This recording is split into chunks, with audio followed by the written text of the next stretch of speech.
सबसे पहली बात है कि पावना जो विद्रोह इसका समय है 1873 से 66। जैसे नील विद्रोह का संबंध नील से है, वैसे ही पावना का संबंध पटसन से। किससे है? पटसन। इस क्षेत्र में पटसन की खेती अधिक, पटसन में जूट होता है ना, बहुत खेती की जाती है।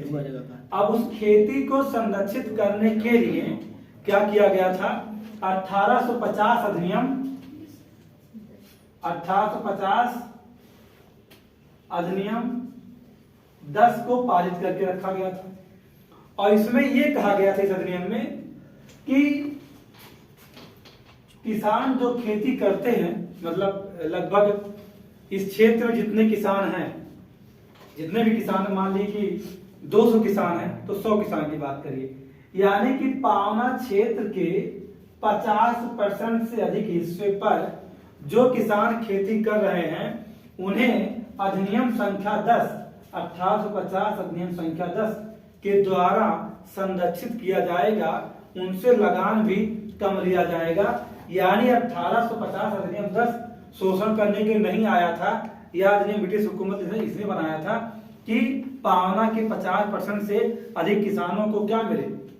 लाभ मिले, उन्हें लगान अधिक ना देना पड़े, उन्हें की भूमि को संरक्षित किया जाए, वो इच्छा अनुसार उन जमीन पे कब्जा बनाए रखे। इसके लिए यह अधिनियम आया था। इस अधिनियम के खिलाफ कोई विरोध नहीं है। इस विरोध जो अधिनियम आया, ये इस अधिनियम को सही से लागू ना करना ही विद्रोह का कारण है। अगर हमें किसी अधिनियम ने, अगर हमें अनुच्छेद 15 ने क्या दे रखा है कि धर्म, मूल, वंश, जात, लिंग के आधार पर हमारे साथ भेद ना हो और हमारा स्टेट इस पर भेद कर रहा हो तो गलत है। समझ आप मेरी बात? तो वैसे यहाँ है, ये अधिनियम किसानों के लाभ के लिए था और इसको सही से अप्लाई नहीं किया जा रहा था। और उसके बाद भी क्या होता था कि उन्हें सुविधाओं से वंचित किया जाता था। और अचानक 1772 में ही क्या कर दिया गया? अचानक लगान की वृद्धि कर दी गई। और सबसे ज्यादा लगान की वृद्धि जानते हैं, अगर देखा जाए तो 1793 से 1882 के बीच में इस क्षेत्र में लगान में 7 गुना वृद्धि कर दी गई। लेकिन अगर देखा जाए तो 1772 में ही यहाँ लगान को बढ़ा दिया गया, यानी लगान में वृद्धि किया गया। जबकि यह अधिनियम कहता था कि इस क्षेत्र के 50% से अधिक किसानों पर लगान कम से कम होगा, ठीक है, जिससे वो उत्पादन कर सके। लेकिन ऐसा नहीं हुआ, उनका शोषण करना शुरू कर दिया गया। और जो है, जो भूमि था, वो कहते थे क्या कि हम भूमि का माप करेंगे, भूमि का माप करते थे, उसके अनुसार लगान अधिक तय कर देते थे। जैसे इस समय भी हमारे यहाँ पर हेक्टेयर जो भी उनका मापमान है उसको लगा करके हमें अपने राज्य को क्या देना पड़ता है? माल गुजारी देनी पड़ती है। आप सुनते हैं ना कि हमारी भूमि की इतनी मालियत लगी है, 1 रुपया, 2 रुपया, 10 रुपया, है ना, उसका टैक्स पे किया जाता है। हम इस बात को आज भी किसान लगान देता है, लेकिन वो बहुत ही कम कागज पत्र के रख रखाव के लिए देता है, ना कि जमीन का कोई मामला यहाँ है। आपका कागज पत्र जो भी डॉक्यूमेंट है मुआविज खाने रखा जाता है, उसके बदले राजस्व की वसूली आज भी की जाती है। जब कभी किसान समृद्धि योजना में किसी किसान को क्या दिया जा रहा है? पेंशन दिया जा रहा है, पर मंथ 2000, एक साथ 6000 मिलता है, या जो भी, या 3 महीने 2000, जो भी समय उसका हो, तो जो दिया जाता है वो ऐसे नहीं दिया। तो वहां भी क्या तय किया है? आप कितने बड़े काश्तकार हैं, कितने बड़े किसान हैं, ये देखा जाता है। बहुत सारी योजनाएं आती हैं। तो उन लोगों ने भूमि का क्या किया? माप करके और लगान बढ़ाना शुरू कर दिया। लगान में जब वृद्धि हो गया और तो समस्या कहाँ आ गई? अब किसानों के साथ मूल समस्या क्या होगी कि जब आप उत्पादन नहीं कर पाओगे तो आप क्या करोगे? अगर उत्पादन नहीं कर सकते हो तो आपकी मजबूरी कहाँ होगी? आप किसके पास जाएंगे? आप जाएंगे साहूकारों के पास, जमींदारों के पास, महाजनों के पास। लेकिन यहाँ जमींदार के पास नहीं जाना है। जब लगान में वृद्धि हुई तो कहाँ गए? साहूकार और महाजन, इनके पास जाएंगे। क्या लेंगे? हमका क्या दे दो? कर्ज दो। उत्पादन तो हुआ नहीं, और जब उनसे कर्ज लेते थे तो ये लोग भी क्या करते थे, बढ़ा देते थे क्या, अपना ब्याज। तो शोषण किसका शुरू हुआ, इन किसानों का। यानी ये कहा जाए कि जो पावना विद्रोह है ये साहूकारों और महाजनों के विरुद्ध सीधा विद्रोह है, ये अंग्रेजों के खिलाफ नहीं है, क्योंकि वो तो अधिनियम बना रखा था। जमींदार क्या करता था, बढ़ा देता था, और उनकी मजबूरी फंस जाते थे। यानी कि अगर देखा जाए तो 1873 है ना, ये 1874 में एक तालुका है, उसका नाम है सिरूर। घटना सरकार पढ़ने से मिलेगा। सिरूर तालुका में एक गांव है, उसका नाम है करडाह है। करडाह गांव में विद्रोह शुरू हुआ। लगभग देखते देखते बहुत सारे स्थानों तक फैल गया था। ऐसा नहीं है, इसकी नींव 1872 जो आप बता रही है, 70 लिखे गलत लिखे भाई, यहाँ 1872 से ये वास्तव में शुरू कब हुआ था, 1872 से ही इसका कहानी शुरू हो गया था। लेकिन अगर ये देखा जाए कि जो है 1793 से, मैंने कहा था 1793 से लेकर के, अगर एक सवाल किया जाए कि 1793 से लेकर 1882 तक बहुत ही खराब दशा है किसकी, किसानों की। लगान की वृद्धि बहुत कई गुना की जाती थी, इसीलिए बीच में विद्रोह हो गए। तो सिरूर करडाह गांव से शुरू हुआ, धीरे धीरे क्या हुआ कि फैलता चला गया।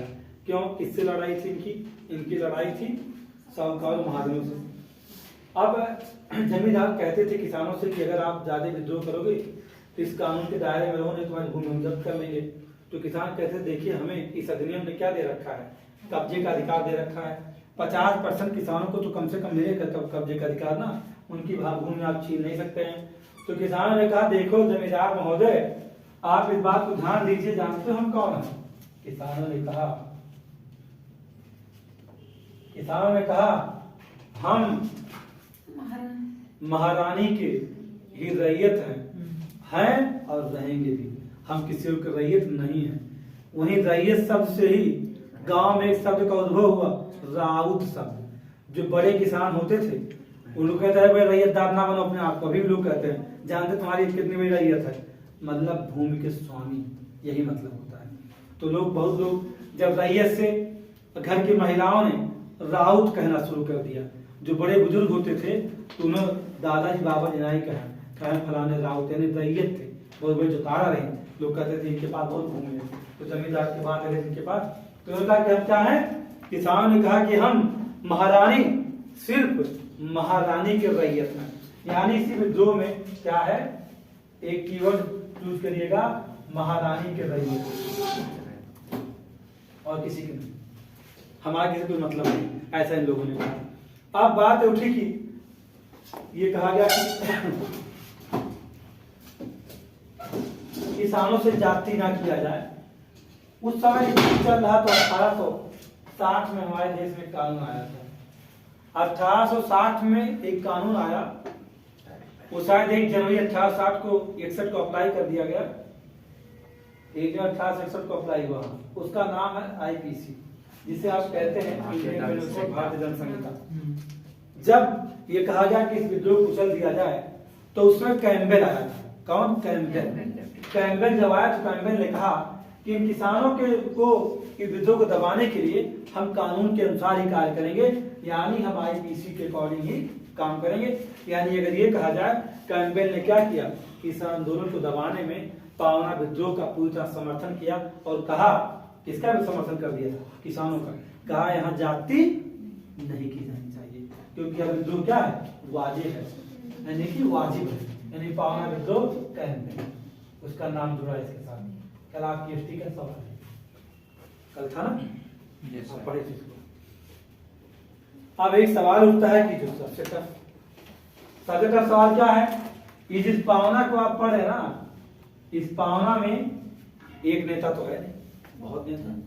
किसान चंद्र राय, सबका नाम आपको याद करना पड़ेगा, क्योंकि नहीं तो खत्म हो जाएगा, क्योंकि ये आगे पूछत बहुत। किसान चंद्र राय, केशव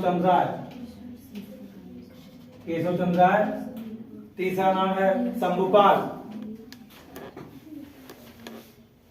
क्या नाम है? शंभुपाल। और चौथा नाम है रमेश चंद्र दत्त। लिख लीजिएगा रमेश चंद्र दत्त। और एक नाम और ले लीजिएगा, उनका क्या नाम था? अरे बंकिम चंद्र चट्टोपाध्याय, वो भी यहाँ। बंकिम चंद्र चट्टोपाध्याय और आरसी दत्त। आरसी दत्त, ध्यान रखिएगा इसके प्रमुख नेता शंभुपाल, इसार चंद्र राय, केशव चंद्र राय है। बंकिम चंद्र और आरसी दत्त ने समर्थन किया। ध्यान रखिएगा, सवाल ऐसे बन सकता है आपके बाद।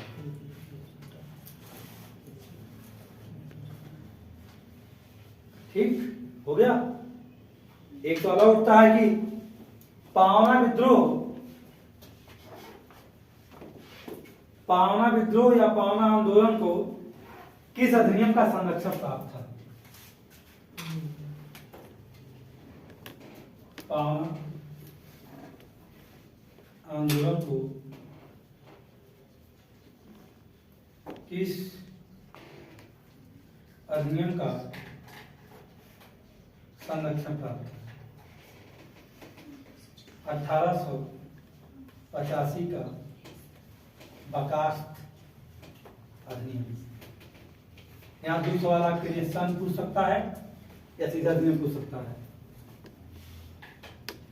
इसी कहते हैं बंगाल काश्तकारी अधिनियम।